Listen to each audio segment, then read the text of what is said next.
there we go. Hi, everybody. I was going to say a joke, but I guess it's not going to happen now. We are recording. We are live with Mayor Paul Grisanti and Councilmember Mikke Pierson. Thank you both for being here. Thank you for inviting us. Yep. Oh, it was my pleasure, and my hands were tied. My name is Roven. I'm the immediate past chairperson of the Malibu Chamber of Commerce. Thank you, Barbara Berlin, for being our Zoom master and helping set all this up. Let's get right into it. Okay. You both look well and happy. Mikke, you have this dark hue about you, but I won't mention it.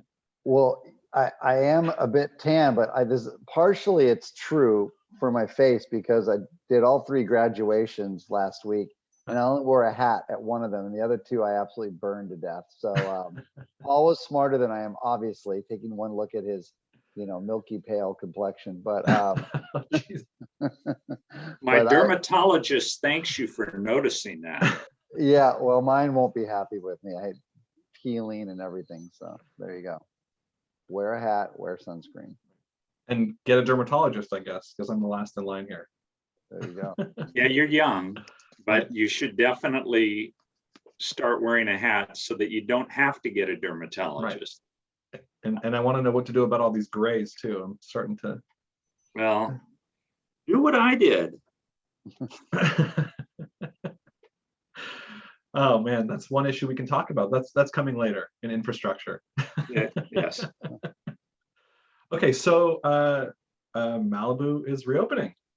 What are your perspectives on how the reopening has gone? Have you been out and about? What do you love most to do now that you can go maskless in certain areas and people can look at both your punums? Well, I was surprised on yesterday to walk into something, and one of the people there looked at me and said, and it was a restaurant, and the servers were all wearing masks, but one of the patrons said to me, aren't you vaccinated? And I said, yes, I am. And he goes, well, then you don't need to wear a mask anymore. And I went, oh my God, this is amazing. So that was very interesting. I went to the Palisades to hear a talk on homelessness given by the people who run the homeless program there. And they're they have a very nice program. They've done a great job. The city of Los Angeles is the Palisades is actually part of the city of Los Angeles, but their volunteer effort there starts with they raise about $250,000 a year in addition to what Los Angeles spends. And they have a great group of volunteers. And basically they've mapped every place where there are encampments and worked their way through it. And they started this process 6 years ago. And then they constantly are going around to check to see that there aren't new encampments. And they are doing a great job. And they're very good at offering housing or other things to get people out of the brush.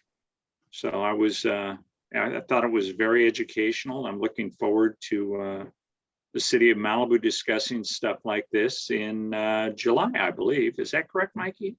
Yes, we'll be talking about the formation of our homeless task force, our new homeless task force. Homelessness task force. Homelessness task force. Yes. Awesome. All right. We can jump into that to start if you'd like. Homelessness, fire danger. There's a brutal intersection, and I'm wondering what you both feel about that. Not literal intersection of homelessness and fire danger. Right. We have many intersections in Malibu, but the intersection of fire danger and homelessness in Malibu. We have the problem we have, and other communities, including the Palisades, had them as well, was not so much this week, but in cooler times, the homeless people want to be a little more off the grid, pick a location up in the brush somewhere where they can be under the radar. And then they light a little fire to stay warm or to cook with. And they're in the middle of huge amounts of fuel, and not intending to do so, they end up sparking a fire.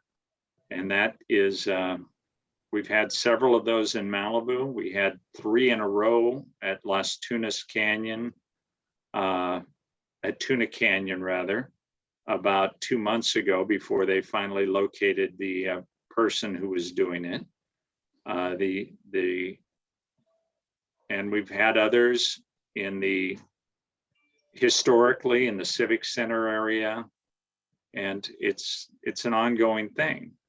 And the only protection we have is for our outreach people to constantly be aware of where people are and try to get them out of the brush.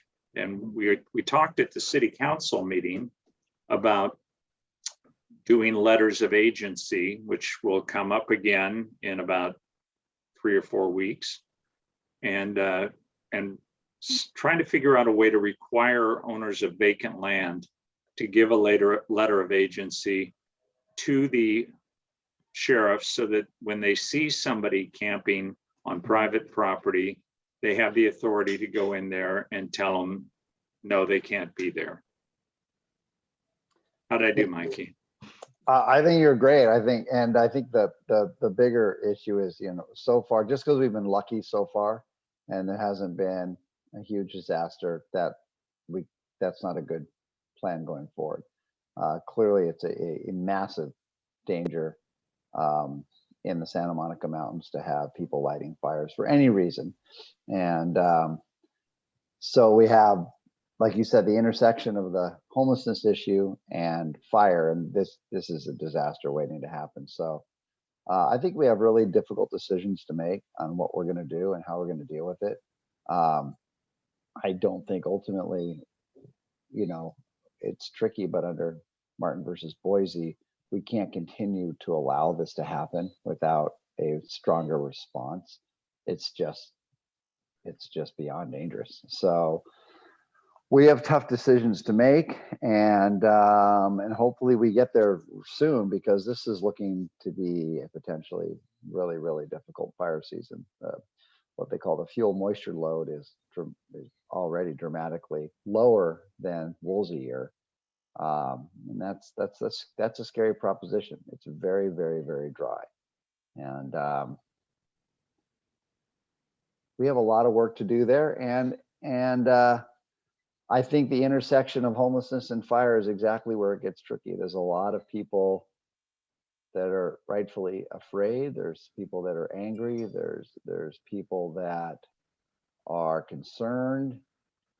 And overall, there's a lot of people that don't actually really understand all the issues surrounding it, particularly from the government agency side. It's a really, really tricky issue. Working with the sheriff department, the county culture, the county office, with our city, with the state, it's not an easy issue at all. And I know it's hard to believe that it can be that difficult, but it is. So with that said, we are taking it seriously, and we're trying to move forward in a way. With the latest round of elections, the latest election, it slowed us down because we have new members that rightfully need to be integrated into what we're doing. But if there's a plus here, this is the first time that I'm aware of that all 5 members of the city council, of any council, have been actively involved in trying to deal with this issue. So I think that shows just how really important it is now. And I see somebody in the audience asking, would it be possible to use drones that pick up fire? I think more than drones, what exists now is, and something I've been looking at, and we might have a chance at getting this. I don't know if it'll work out, but there's cameras on satellites that can literally detect a fire in the Santa Monica Mountains very quickly. That's how good technology is. Now, how we might be able to get access to one of those cameras and have it pointed our way, how that might work, I'm exploring. It was brought to my attention that this might be possible, and a company that has such technology might be willing to do a pilot with us, because I have a suspicion it's a lot more expensive at the full rack rate than we'd probably be able to afford. But so there is also the same one technology out there. It's the same one that changes election results, right? Yeah, it was flying over the Capitol on January 6th. I think. Very cool. Awesome. Yes, much cheaper than a fire, that's for sure. Well, and that's a good point too. The number, Lisa's on a much deserved vacation now, but when she gets back, one of the things I'm approaching her on is, and I have a number I can work up in my head, but what does it cost, or what did it cost? What will it cost for each home that burned down, as far as the city of Malibu is concerned? Now, of course, we did fee waivers, which no other city in California has ever done, but still, what did each home burning down cost? And I think it's an interesting thing to look at. There'll be, of course, the change in the tax base. There'll be the fee waiver. There'll be, the money that the city puts out above and beyond. Even if we did have fees, what does that add up to? And how much is reimbursed from FEMA? When does that come? There's all sorts of angles to it. So I'm curious to kind of come up with a number there that we can all agree on. The total cost. Yeah. All right. It's a huge number. And I mean, you even take it down to the school district losing daily student dollars when they end up relocating to another area, another school district to go to school. I mean, it just goes on and on and on. Yeah. And of course, the retail losses. Right. Yeah, exactly. And I think for some people, particularly people trying to build a home or develop a property, the loss of staff at the city, I can't imagine what it's costing those people with carrying costs, because we honestly struggle to get permits dealt with and issued as quickly as we'd like. It's overwhelming to have over 300 homes from the fire being done and everything else going on, which hasn't lessened at all. And that has a cost as well, and it's substantial for some people. Okay. Well, now we're depressed. Well, here, let's talk about something less depressing. The beach traffic towing and impound policy. Well, I am very happy that we have looks like we're going to have a temporary tow yard permitted soon. And we have an interim solution which allowed, over the last weekend on Sunday alone, they towed 18 cars for idiotic displays of poor driving, and as well as things like parking in a residential driveway. Nobody will mind. I'll just park here and go to the beach. Parking in front of a fire hydrant. And it was reported by the people at the towing company that one of the things that people said repeatedly was, when they came to pick up their car, was, "I didn't know they would tow you in Malibu." To which they responded, "Well, that's why the sign was right there next to your car that said tow away sign." And the other thing that they use the towing capability for, in addition to the accidents that occurred on Sunday, there was a gentleman who had just bought a Mercedes about 800 miles ago, and he decided that it would be a good idea during the day on Sunday to drive it about 85 miles an hour down the highway near Big Rock, swerving in and out of traffic. Oh, cool. And fortunately for us, the sheriffs had LiDAR, and they were able to clock him, and they pulled him over. And he was surprised to see his nice new car loaded up and taken to impound, where it will remain for 30 days. Mhm. So we need to do more of that. When people disrespect the community and the lives of the community, he could have killed several people. They need to get a wake-up call. And I think that that is something that will make people feel a lot better about this summer than they felt about last summer.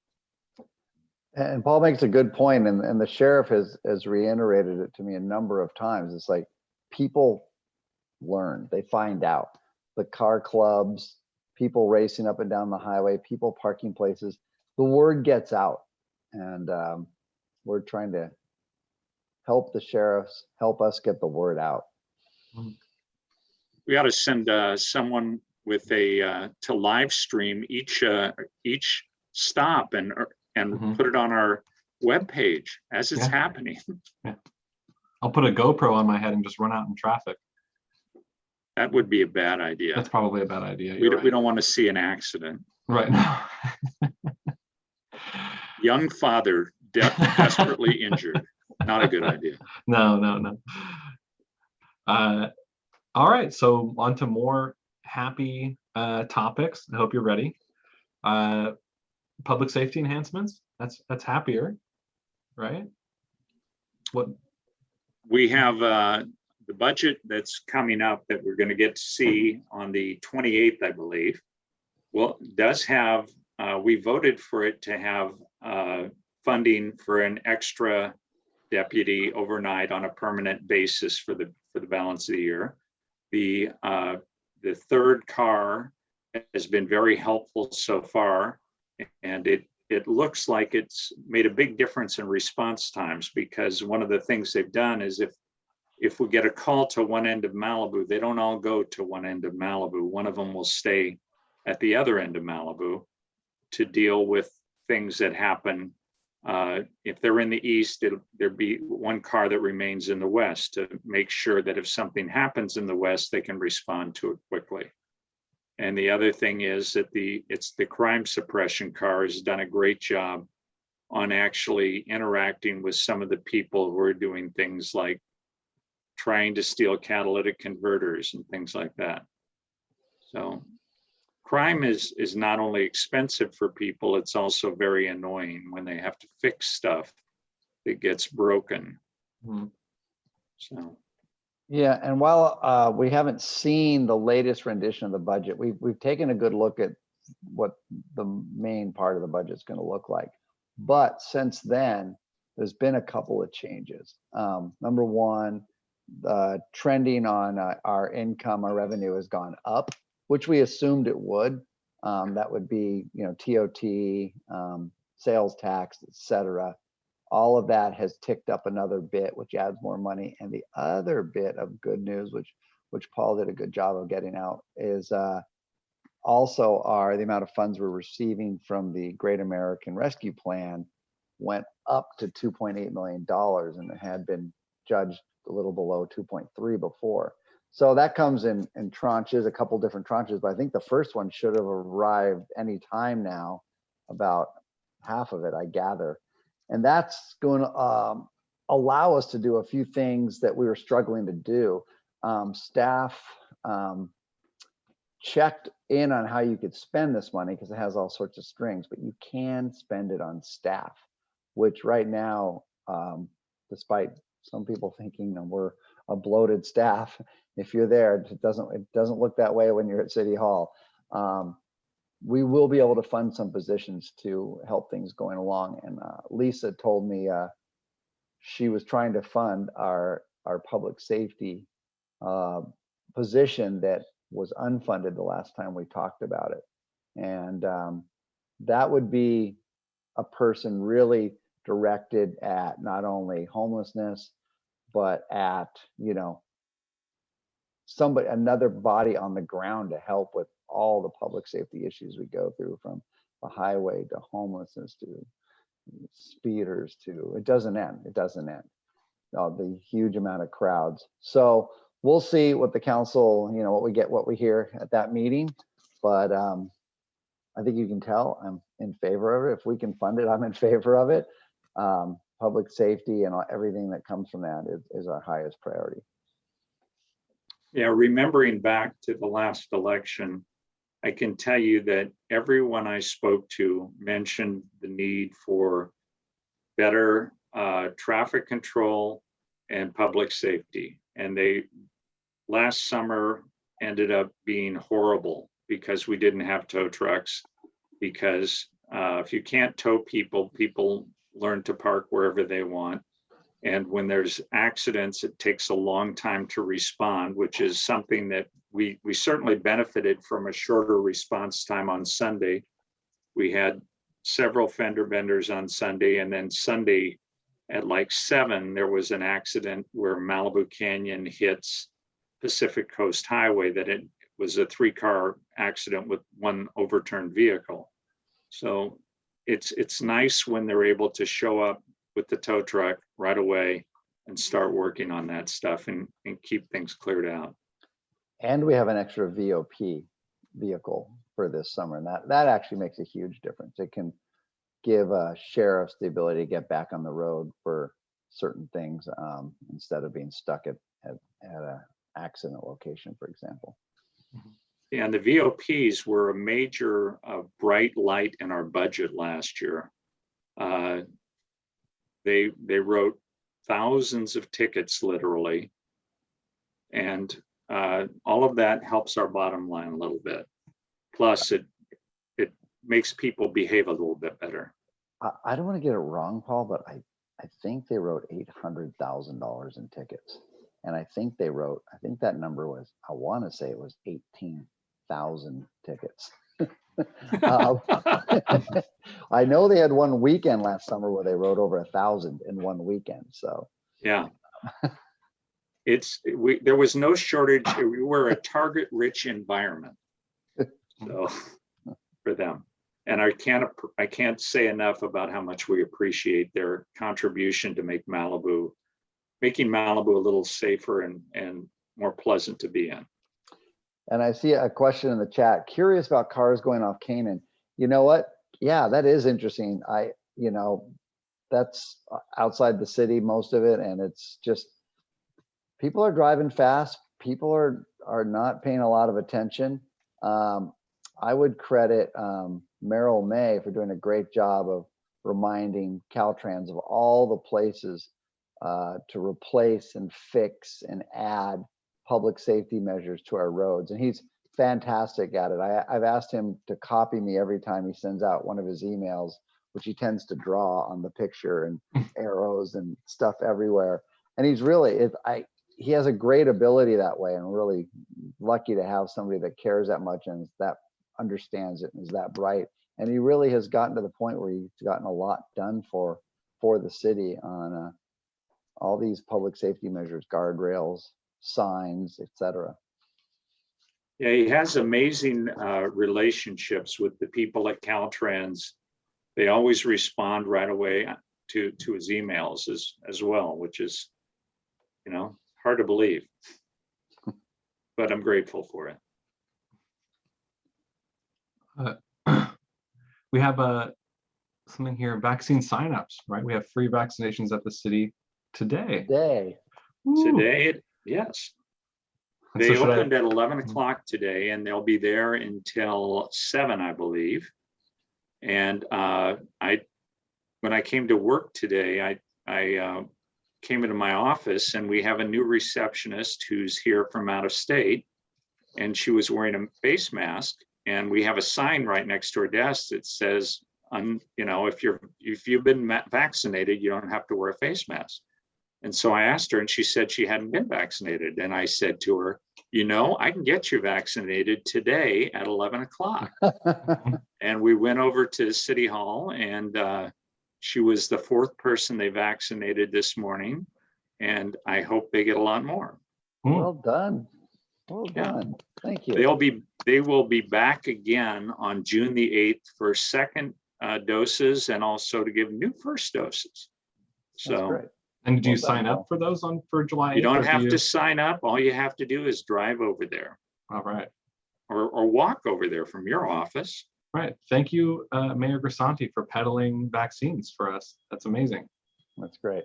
Is peddling the right? I think there's a better word than peddling. Pushing, Right. Forcing on. Yeah, helping people shoot up. I appreciate you. good. So a few more things here, actually. Oh, another question. Okay, so there was one about Joe Edmiston and the MRCA, his MRCA and the current conflicts with Lacoste and Sycamore Park. The current conflicts with Lacoste and Carbon Beach is there's an opening between those two beaches where the land is actually owned by the state of California. They acquired it about, I think, 10 or 12 years ago. And there was a fence there for a long time, and it was looking pretty ratty. And a couple of well-meaning homeowners decided it would be a great idea to replace it with a nice new fence. And so without any permits, they went in there and took out the existing fence and put in a new fence topped with the stanchions that you put these barbed wire on. And as they were finishing it up, Joe Edmiston's guys showed up to say, you don't have permits for this. We're going to cite you, and then we're going to tear it all out and leave it there open. So basically the neighbors got shot in the foot by one of their neighbors. And as a result of it, the city has been talking to Mr. Edmiston's attorneys and the Caltrans and other agencies in trying to reach an agreement that will go ahead and put back up a fence of some sort there, because there's already been one person who fell there and paramedics were called and their foot was stitched up, because when they cut out those posts, they just sliced them off and then hammered them down. And when the person cut their foot badly, which is what caused the fall, and so they ended up hammering out the posts. But we're hopeful that they will end up coming to some sort of agreement that arrives to provide access in a way that is safe for the public and capable of being secured at night. So that's the big problem, because they didn't even put up a sign that says this beach is closed at dusk or anything like that. Nothing about treating the tide pools well, all the normal signage you would see in one of the accesses on Malibu Road. And the other thing that's going on right now has to do with the Sycamore Park people, and Mr. Edmiston's people showed up at the beginning of last week and started cutting the brush in the adjacent to where the underpass goes under the highway there, so that people can park on the land side and then walk through what was formerly ESHA until he chopped it up to the water. And so the city was alerted to that. They sent out staff to give a stop work order to Joe Edmiston's people, who were also putting up signs directing people to walk through the ESHA to get to the creek and use that way to access the ocean. So I'm sure that will go on for some time before we have any kind of a solution there. Did I hit most of it, Mikey? I mean, we could talk for about 2 or 3 hours on this subject. So yeah, it's. I mean, I'm billing every 6 minutes, so we can go as long as you got. I will leave it at, we love the mission. It's the execution we have issues with. Okay. I have a note in here about the wireless ordinance. Any updates on the wireless ordinance? I can update quickly on that. So we still have a ways to go until we update our LUP, LIP on it. So but we have implemented a bunch of parts of the wireless ordinance or upgraded wireless ordinance. The people who brought it forward are somewhat unhappy with parts of how that's going, but it just doesn't happen overnight. So we always knew this is a tricky process, and the FCC and the federal government are constantly tinkering with this and wanting to preempt local control more and more. So, and that could be coming here soon too. So it's an interesting issue. I think, there's a big federal push to get wireless into disadvantaged communities and rural communities right now. And I suspect some of that federal push could have implications on Malibu, which really shouldn't qualify or really be under disadvantaged community type of thing. So we'll see what happens, but it's going to be ongoing for a while. We're figuring out this whole wireless thing. It's a very fast changing industry, very quickly changing at the federal level and the state level. And so I don't think we're done with this topic by any means. All right, and oh, yes, Paul. I'm just agreeing with Mikke. This is a many-headed hydra. Mm-hmm. And as we chop off one part, another one springs up, and it's going to keep going for a while because the telecom companies have a whole bunch of lobbyists constantly striving to increase their reach. Yeah, and the implication for Malibu that worry me more than anything are both fire danger and aesthetics. There are places in neighborhoods where you're looking, you're like, wow, does that really need to be here? That is really ugly. I would not want that sitting 40, 30 feet from my bedroom window. You're not talking about me still, are you? Well, that's generally a catch-all, but but that too, and the fire element. A lot of these facilities, if something happens and they catch fire, there's no actually there generally is no local switch to turn it off, and the firemen won't touch it because they're hot.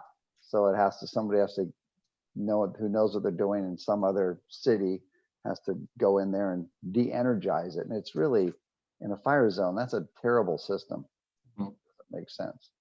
So one of the things we wanted to do is have that the firemen could de-energize these things as needed. But obviously telecom doesn't want to do that because it costs them more money to have a wire come down with a little box and a lock and put a switch. Yeah.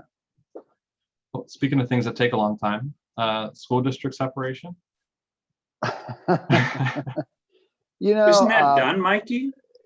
Yeah, well, so the next meeting with LACO, the LA County Committee on this is LA County Board of Education Committee is September now. We pushed for an earlier date, and not surprisingly, we did not get that. So I think by September, though, what we can expect is that the next meeting, we won't have that much time to speak. They're not going to allow a lot of speaking, which happened at the last meeting. But we're going to be able to clarify and send in paperwork and send in, get more letters in. But then they'll be either at that meeting or soon after, they'll decide whether we can move to the next step in their process. Obviously, we have substantial disagreements with our own district on this. Mm-hmm. And it's disheartening that we end up here. For example, I attended the Santa Monica Malibu PTA awards ceremony online a couple of weeks ago, and that it was great in one sense, and the other sense was you could just tell that they had no idea who anyone in Malibu was. They didn't, we're 15% of the district. And even some of the Malibu people that were acknowledged, they didn't know their name. They didn't know how to pronounce them. They made mistakes. Nothing against them. I get it. Why should they have a clue who we are? And that was just a real, as I sat there listening, I was like, wow, that really shows the separation that is occurring. And with some of the rhetoric from the district office, from our superintendent, and it's hard to walk back from that. Some of the things that have been said. I don't. There's no going back, in my opinion. And last thing I want to do is go to war, but this isn't working. It's not working for our community, and we need to see this through all the way to the end, whatever that takes. Another thing that is great is, the only bright spot is on the LACO. There is one person that's on that LACO board who gets it 100%. And he has shown a willingness to get in the face of the other people about the righteousness of our position. And I can't thank him enough. So who knows? Yeah, it's a difficult situation, and I know we're not all going to agree on it. I see Sherry Davis is here, and I have a lot of great friends at the district or in Santa Monica. Nothing but respect for Santa Monica and their schools, but it's just, if you've been in Malibu, if you live in Malibu as long as the three of us here, and you're the least because you're the youngest, Ian, but we're talking well over 100 years in Malibu here. It's obvious this district is not working for the city of Malibu. Local control is important to our community, and it's really reflected in the amount of kids and families that are giving up on the district right now. And we need the ability to have our chance to get them back. And so that's kind of how I feel about where we're at, and I hope we can move forward together on this. I know that the district agrees with separation, but adamantly disagrees with our math, and that's why we've offered binding arbitration on it. We believe in our math on this deal. We're not trying to screw anybody at all. We want everyone to win, and I don't know what more of a fair offer you can make than offering to go forward and let an outside expert decide. I mean, I don't think there's anything more fair than that I can come up with. Well said, Mikey. Amen. All right, so we have, here's a good one. There's the new budget that's being worked on for the city. Any leftover cash for some candy? I have a sweet tooth and I could really use some. Well, we kind of touched on that, but it's going to come in better than the last go round at it when we make it final, but it'll still be cautious. It's funny. It probably depends on where you sit on the budget, but on city council, to me, there's some glaring holes in staff that we need help on. And that certainly needs to be a priority. Public safety needs to be a priority. And then there's a list of over 20 items council approved, many before I was on council. We're not even close to. We have all this land. We have all sorts of things we want to do. We haven't really dealt with a climate action plan, which is required, needs to go to another level. We got coastal commission talking about planned retreat and sea level rise, and we have stuff we need to do there. I mean, there's a lot of really big things out there that we need to get to.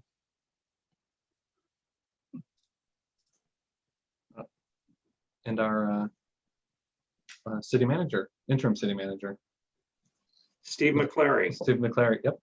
Without disparaging him too much, just kidding. He's great. How's he done thus far? I think Steve has done a great job. I got to imagine it was difficult to walk into the City Hall in Malibu and try to get up to speed as quickly as possible. And I think he's done a pretty damn good job so far. The other thing that I've seen about Steve is that when you tell him about something and ask for his help on it, he's pretty aggressive about going out and getting the help, and getting the information for you. And I think he's making a good impression. So, I would agree. Like Paul nailed it. Tough position to just walk into, to sort of drive from your house and show up one morning and go, oh, here I am. So, but he is doing a good job. I was in a meeting with him yesterday involving planning and building safety and trying to get the workflow going. And, he was, despite not having been in Malibu, his statements were spot on, his questions were on, his goals were spot on. And today, early, he was texting and responding to emails, and yeah, he's been responsive. First couple of weeks, I'll admit, I just left the poor guy alone. I felt bad for him. I was like, all right, I'm fine. Give him a chance to, get his feet under him. Karen and I have been around a couple of extra years, which helps. So, but yeah, I think he's doing a really good job. And yeah, thank you. I just want to acknowledge Sherry, and thank you for your nice words, and love you, Sherry, and glad we're friends, and glad to talk anytime. That's Sherry Davis, for everybody out there, co-director of Santa Monica College Public Policy Institute, right? Yeah. Please, I hope I got that right. My alma mater, Santa Monica College. Love your work. Love the school. Yeah, absolutely. So excited about SMC campus. Mm-hmm. That's gonna be. I think I can see it. Can you? Yeah, just a corner. no, I can see it from my office as well. And it really is coming along nicely. And I understand it won't be ready for classes until October of 22, but I'm eager to see the roof get on. We just had our Tina Fey Sarah Palin moment. I can see SMC from my house. I was gonna say the same thing. You and I are on the same wavelength on that one. It is Tina Fey. It wasn't Sarah. Okay, good. Excellent. I have a note here about updates on the short-term rental ordinance. We're going to get updates in June. The Coastal Commission did not agendize it for the June meeting. There is some thought that they will agendize it for the July meeting, but I have no certainty about that. And we are just, the staff is asking nicely to Coastal, to please hear this and weigh in on it. And in the meantime, of course, we have the ordinance, which kind of filled in some of the blanks, which is in operation. We have a permit system now. And we are, thank God we haven't had any major problems since the collapse of that balcony. So, and, the investigation of the balcony collapse, the lease was only for no more than 6 people. And there were over 30 in the building when it collapsed, and 17, according to the video, were actually on the balcony at the time it collapsed. So it was well in excess of what should have been happening. So. And that's the second time in one of those buildings that's happened. Yeah. Last time was in 92, I believe. Yeah. But the short-term rental thing got slowed up because we got Coastal wanted more data from us. And I saw the list, and I don't remember, but I remember thinking it looked like a little bit of a work. Some people said, oh no, it's not that much work, but to an overwhelmed staff, any amount of extra work is a bit of work. So that slowed things down a little bit, but I think it sounds like Paul knows better than I when it might come back. So hopefully we're there soon. I could be wrong very easily, Mikey. I've proven I can be wrong. All right. Well, thank you for that. Are you both following any interesting bills in Sacramento? Anything that's going to affect us here? I think the most interesting one would be the 9. Is that SB 9 or is it AB 9? SB 9. SB 9. Yeah. that would give the legislature, the state of California, the ability to come into any community and rezone your property without the input from the city involved. And there are a lot of legislators who think that the only problem with California is that it's not more dense. We need to have tons more housing.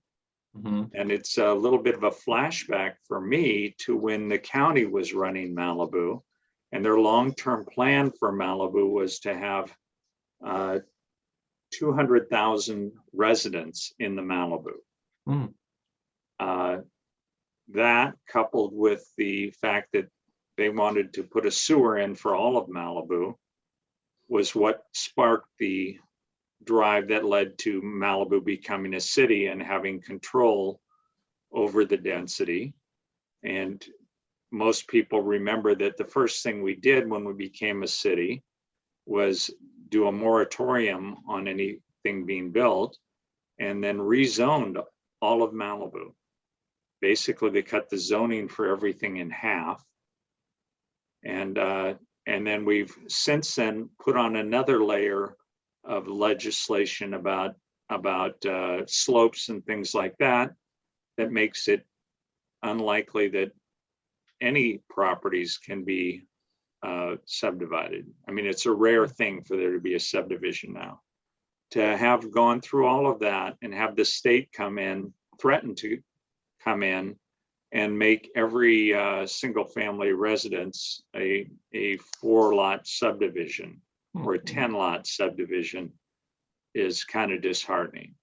So Henry's been taking some action because one of the issues obviously in Malibu is our geography and the fire danger. So I think the problem with SB 9 is the one size fits all. And they've tried to adapt that a little bit because that's why it didn't move forward last year. But in our opinion, it's still not there. And the League of Cities is lobbying against it. And it's there's housing issues, but that kind of blunt force instrument is not really appropriate by any means. Well, I'm really glad that in 91 we got control over our density destiny. So I appreciate that. We'll see. we think we have control of it. It's an illusion. We'd like to keep it. Yeah, so that's big. There's a bunch of bills that we're obviously tracking and following related to fire, wireless ordinances, help, water quality, housing, homelessness. So there's what started out at 4,000 bills. So I'm not sure what it's down to now, but it's probably down considerably. I'm not sure what that number is though. I think the lobbyists said that it's not unusual for them to have 1,000 bills go to the governor's desk, to which he gets to pick and choose from to sign. So it's a pretty amazing machine to stand at the edge of and watch. So, well, speaking of that, we have our almost our semi-annual rain dance scheduled. I know we got some overcast here, but we definitely are in need of some rain. So pray to whatever God you believe in, or if you don't, then join us in our rain dance shortly. I don't know when you're having it, but I'd love to participate. If I have a nagging worry that's been creeping more into my consciousness lately, it's that the next great disaster we're going to face could involve water. Looking historically at California, we've had 200-year droughts in the last 2,000 years, and that were, more dramatic than we've ever seen in our lifetime. And you see what's happening sort of in the Central Valley now with, the way that water's become political and diverted, and now certain areas of the Central Valley, they're digging deeper and deeper for water because the water that they expected to get is gone somewhere else. And, you even see, what's their name? Resnick, the Paramount Ranch people that grow thousands and thousands of acres of almonds, and they, you know, because they managed to secure water. They're now tearing out 10,000 acres of healthy almond trees. They can't even come up with the water. And there's even towns in the Central Valley that don't have water. I did not know this till recently. I mean, you have to truck it in. They can't get water. So I find that very worrisome. You know, the reason Southern California exists as a population center is because of water. And I find myself hoping we're not at the beginning of something that's just going to get worse. Well, luckily, Nestle, I think, is stockpiling a bunch of water for us. So In plastic bottles. at least there won't be a plastic shortage, right? Well, there might be if they have to bottle all that water. Right. Well, I find it ironic, and you know, with a slowly changing energy economy, that, you know, we've been talking about as a country about oil pipelines. To me, it's never been the pipeline we should be talking about. You know, we have areas that have massive amounts of water, and I don't understand. I guess financially doesn't make sense to pipe at other places, but I'll bet you it's going to get closer and closer to that at some point. It'll be an interesting battle when somebody actually puts funding together for a big pipeline to bring water from someplace else, and to see how the local people react to it. I mean, the Colorado River is a good example of, you know, if everybody took all the water they're theoretically entitled to get out of the Colorado River, they'd use the entire flow in a rainy year 2 times, you know. And our water rights that exist in America are going to have to change, because they aren't reflecting how scarce water actually is. Well, let me throw something else out, but I know it economically doesn't make sense yet, but what about desalination? I mean, if sea levels are rising, You can help. huh, I have an idea. So I don't know enough about the science of that. I know it's incredibly difficult and expensive. I think you're onto something. I think we should start exporting Malibu sea salt. There we go. That too. And I think if all we have to do is shut down all the Bitcoin mining and use that power to run the desalinization plant.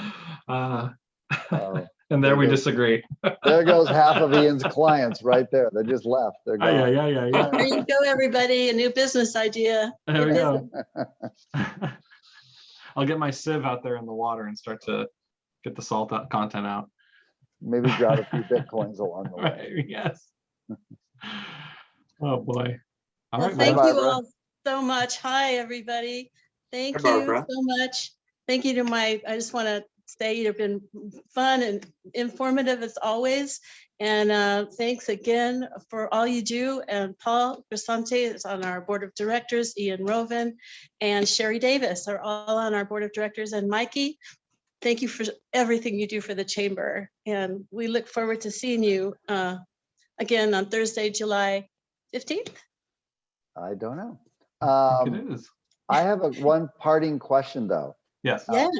Are we the only 2 council people that are chamber members? Yes. Oh, that's it. Question answered.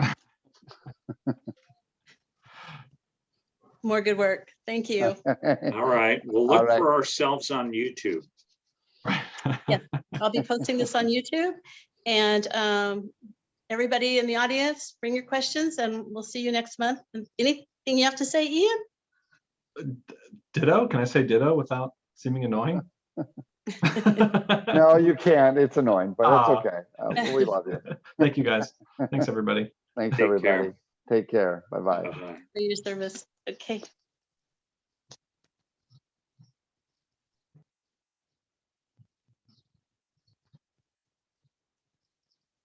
Bye-bye, everybody.